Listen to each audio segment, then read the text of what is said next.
Not all psychologists, psychiatrists are good psychologists and psychiatrists. Just like in any other field, there's good psychs, there's bad psychs. There's also a couple of things else that you need to know about psychs before you dive into their world. It can be tough, it can be disheartening, it can be really hard. So we're going to talk about that and more in today's Shattered the podcast. Here we go. It's an interesting thing to think about a psychologist, psychiatrist, psychiatric nurse, clinician, social worker as being a job.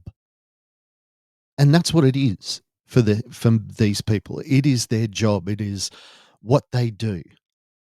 Now, in any job, in any specialization, there's going to be good and there's going to be bad.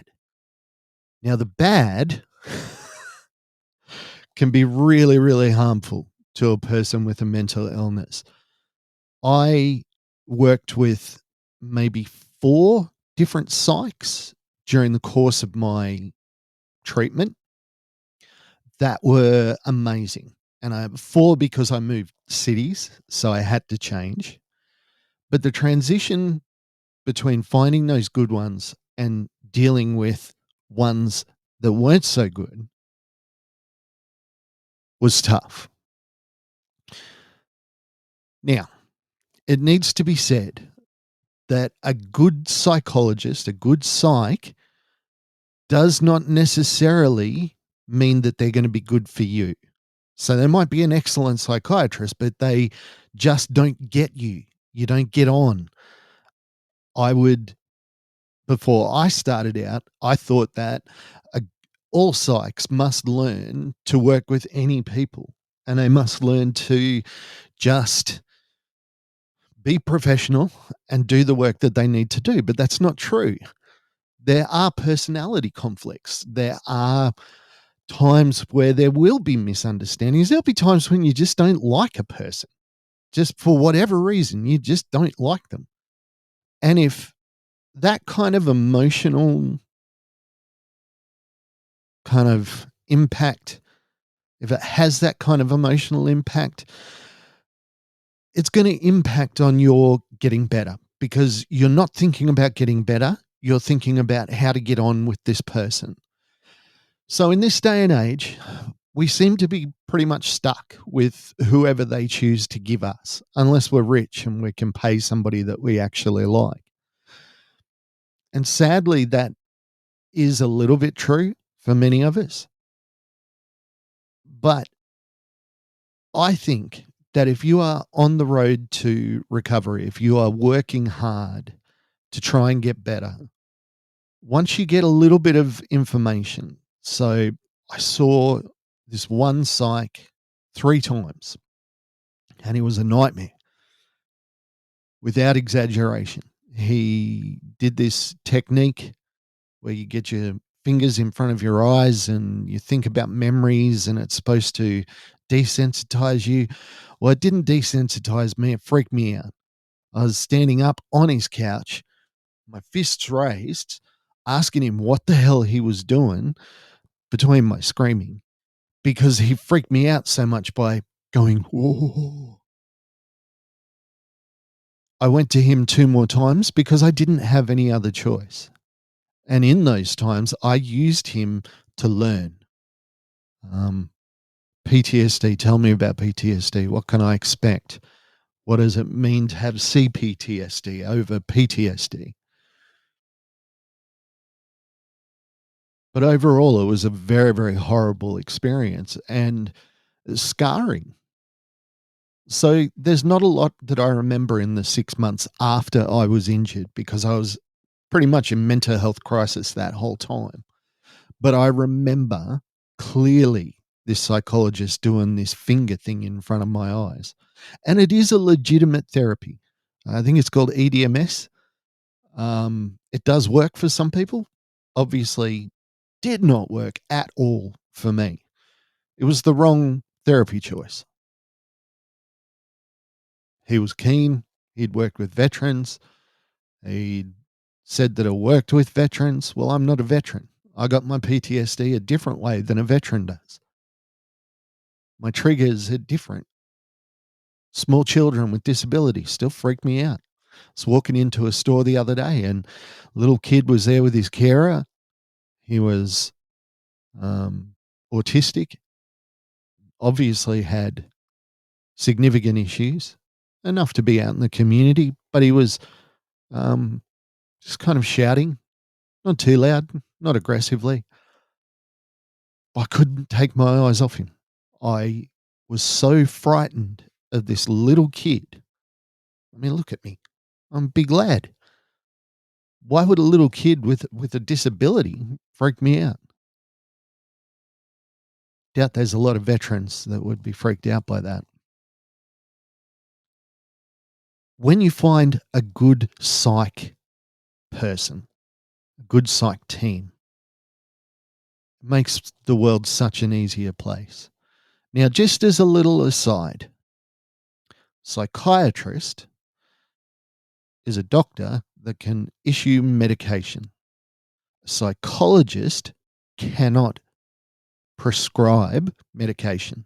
They can make recommendations to the psychiatrist, but generally they can't. They're not allowed to prescribe drugs.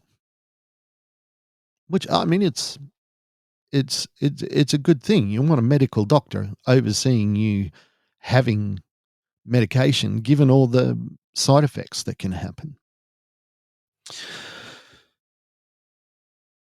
My advice through this episode is to ensure that when you're building a psych team around you, make sure it's people that you trust. You don't necessarily have to like them, but if you dislike them, it's going to hamper your recovery. What makes a good psych or psychiatrist? I don't know. What makes a good anything? Passion, commitment, education. But you don't know any of that stuff before you walk into that room. Now, for me, when we moved to the city that we're currently living in, I was really struggling to find a psychologist. Saw a couple of people and they were okay. But the psychologist that I saw in my previous city in Sydney, she was amazing. She just had this way of talking to me that just made sense. She gave me critiques on some of my behaviors, some of my tics, some of my picadillos that live with me today. She encouraged me. She challenged me. But most of all, she taught me. I was able to learn what was wrong with me. And that's a big part of what a psych is trying to do is they're trying to teach you to communicate to yourself and to others what's going on in your head. Again, I equate it to going to a country where you don't know the language. Everything is kind of the same and you know how things work, but you don't understand with clarity exactly what's going on. You don't understand if people understand you, even if they're looking at you and nodding. Um, you try to use their language and you use it wrong or incorrectly or in ways that are humorous.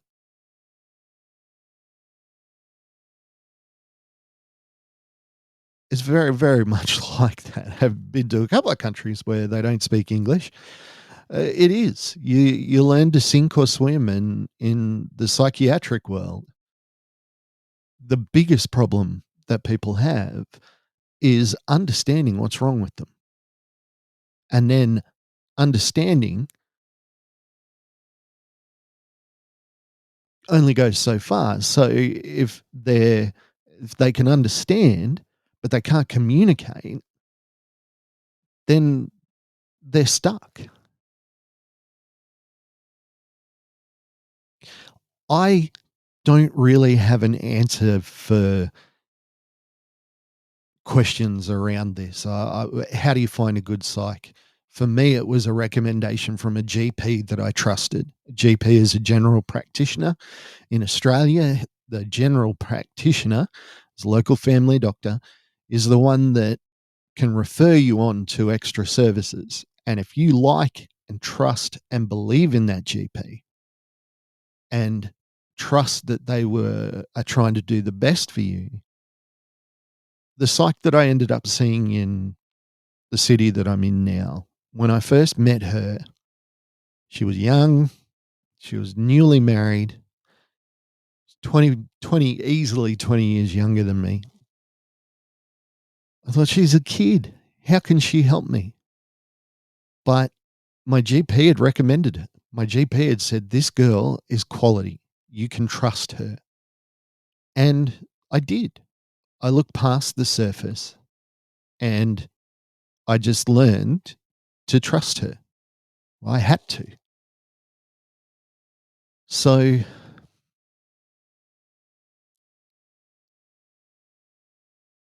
it's a long process. It's a hard process, but it's a process that you need to be diligent in, be aware.